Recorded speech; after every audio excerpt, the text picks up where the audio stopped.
Hello everyone, life and little বাইটসের আরও একটি ভিডিওতে আপনাদের সবাইকে স্বাগত জানাই। আশা করি আপনারা সবাই খুব ভালো আছেন। আজ অনেক দিন বাদে মনের একটা ইচ্ছা পূরণ হলো জানেন।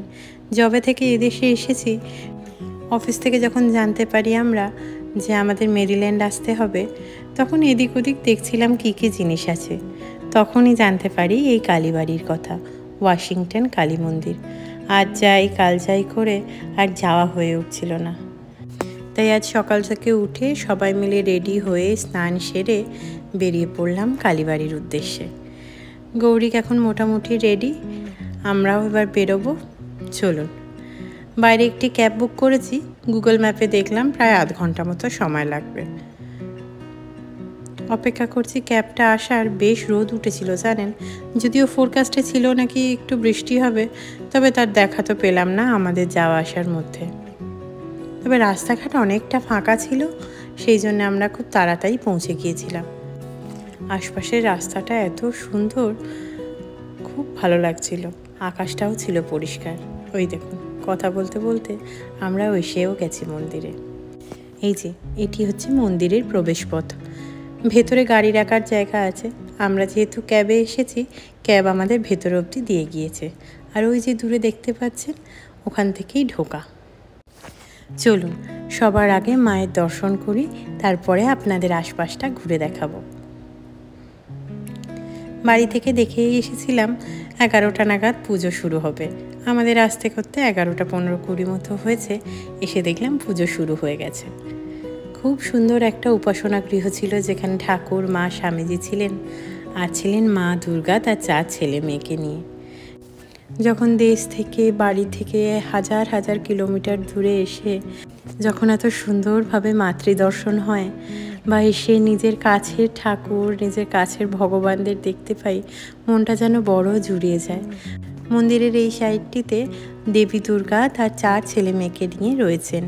ওইদিকে ছিলেন মা লক্ষ্মী, বাবা গণেশ, আর এখানে রয়েছেন মা সরস্বতী এবং বাবা কার্তিক। শুনলাম খুব সুন্দর এখানে ঘটা করে দুর্গাপুজো হয়। শুধু দুর্গাপুজোই নয়, বাকি যা পুজো আমাদের বাঙালিদের রয়েছেন সমস্ত কিছুই এখানে হয়। এই যে জগন্নাথ বলরাম রয়েছেন, পাশে রয়েছেন রাধাকৃষ্ণ, মায়ের পুজো চলছেন, বাবা মহাদেবের শিবলিঙ্গ রয়েছে।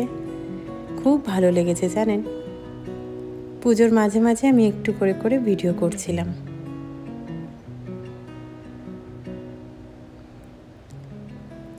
একটু গরম ছিল ঠিক কথাই, কিন্তু ভেতরে খুব একটা অসুবিধা হচ্ছিল না। আজকে হয়তো শনিবার ছিল বলে বেশ লোকও ছিল। সময় দেখলাম যে শনি রবিবারে মন্দির সারাক্ষণ খোলা থাকে। এখানে ওনাদের একটি নবগ্রহ মন্দির তৈরি হচ্ছে। মন্দির তৈরির কাজ চলছে বলে জায়গাটি ব্যারিকেড করা রয়েছে। যতক্ষণে আমরা এসছি, খানিকটা পুজো যদিও শুরু হয়ে গিয়েছিল, তবে বিশেষ খুব একটা দেরি হয়নি। এই সবের মাঝেও একটা চিন্তা মনের মধ্যে ঘুরপাক খাচ্ছিল, সেটা গৌরিককে নিয়ে। ওকে তো এইভাবে এত বড় মন্দিরে আগে কখনো আনা হয়নি।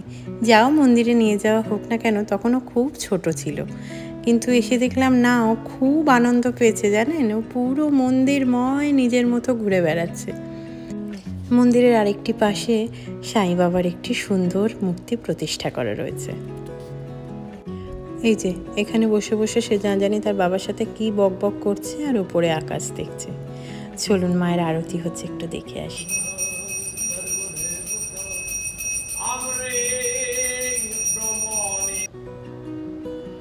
খুব ভালো লাগলো। পুজো হয়ে গিয়েছে এখানে। এখন আমরা অপেক্ষা করছি একটু চরণামৃত নিয়ে মাকে প্রণাম করে আসার। পুজো শেষে পুরোহিত মশাই বললেন সবাইকে লাইনে দাঁড়াতে। সবাই একটা লাইন তৈরি করে ধীরে ধীরে গিয়ে প্রণাম করে চরণামৃত নিয়ে এলাম। এর মাঝে আমাদের আবার মাকে অঞ্জলি দেওয়ারও ব্যবস্থা ছিল। সেই সময় অঞ্জলি দেওয়ার আর ভিডিওটা বানানো হয়নি, তবে খুব সুন্দর একটি অভিজ্ঞতা হলো আজ আমাদের জানেন। এখন যে জায়গাটায় আমরা যাচ্ছি, এই দিকটা দিয়েই আমরা মন্দিরে ঢুকেছিলাম। এখানে ঢুকতেই বাবা মহাদেবের একটি মন্দির রয়েছে, আর রয়েছে একটি পঞ্চমুখী হনুমানের মন্দির।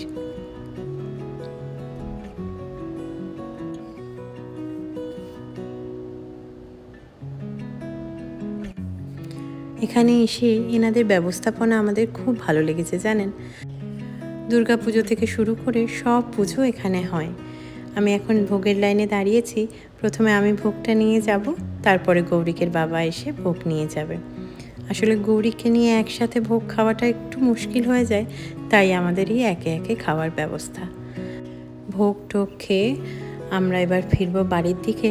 পুজো হয়ে গেছে, দুপুর প্রায় 1:30 মতো বাজে। বাড়ি যেতে করতে 2 10-15 তো বাজবেই। মন্দিরের ঠিক প্রবেশপথের মাথাটাতে দক্ষিণেশ্বর মন্দিরের আদলে একটি সুন্দর অবয়ব বানানো রয়েছে, দেখে কিন্তু বেশ ভালো লাগলো। হয়তো ওটা এখনও অসম্পূর্ণ, বোধহয় কিছু কাজকর্ম কমপ্লিট হবে, তখন হয়তো দেখতে আরও সুন্দর লাগবে। যাই হোক, চলুন এবার ফিরি তাহলে বাড়ির দিকে। ভিডিওটা আজকের এখানেই শেষ করছি। ভিডিও ভালো লাগলে অবশ্যই একটি লাইক করে দেবেন, কমেন্ট করে জানাবেন আপনার মতামত। ফেসবুক থেকে দেখলে আমাকে ফলো করে দেবেন, আর ইউটিউব থেকে দেখলে আমার চ্যানেলটিকে সাবস্ক্রাইব করে আমার পাশে থাকবেন। সবাই খুব ভালো থাকবেন। নমস্কার।